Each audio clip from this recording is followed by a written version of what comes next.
we're at the PRI Show and we're at Supertech.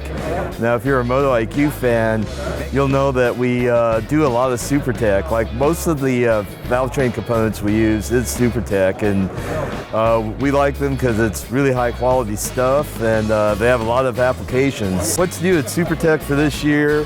A lot of it's their connecting rods. This is one of their new things. The connecting rod is a H-beam, which I like a lot because it puts the stiffness in the direction of the stress. It's a 4130 chrome moly forging, ARP 2000 bolts, a pretty basic, decent rod, and it's going to be at a competitive price.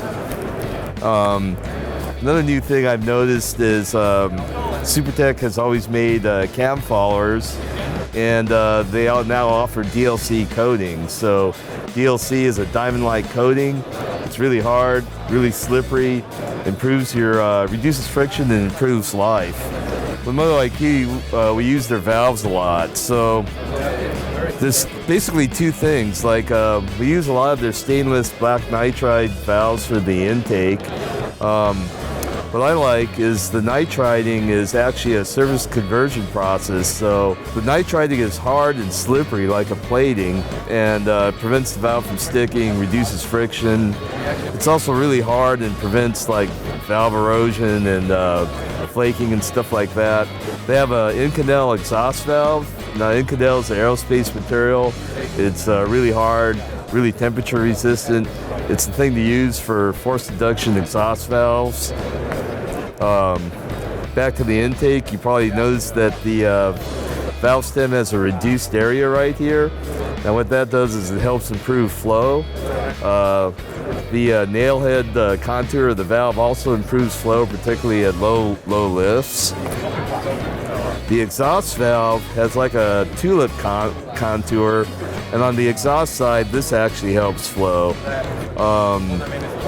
It doesn't have so much of a reduced stem. A lot of that's because the valve gets really hot, and you want to conduct the heat out of the valve and conduct it into the cylinder head, so it's not as radically cut down there.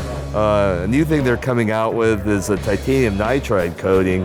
This is even slipperier and harder than nitriding, so that's a cool thing. Another thing that Supertech does is they have sodium-filled valves. Now there's some metallic sodium. The sodium will vaporize and take some of the heat out of the face of the valve, move it onto the stem. Personally, I don't use these, but it's a good option. And a lot of OEMs use this to improve the exhaust valve life. And it's really cool to see this in the performance valve. Down below, you can see some of their valve spring combinations and titanium retainers. We use a lot of their valve springs and retainers in our projects, so we've never really had much of a problem with failure, even in racing applications. So, in a nutshell, really quick, that's Supertech.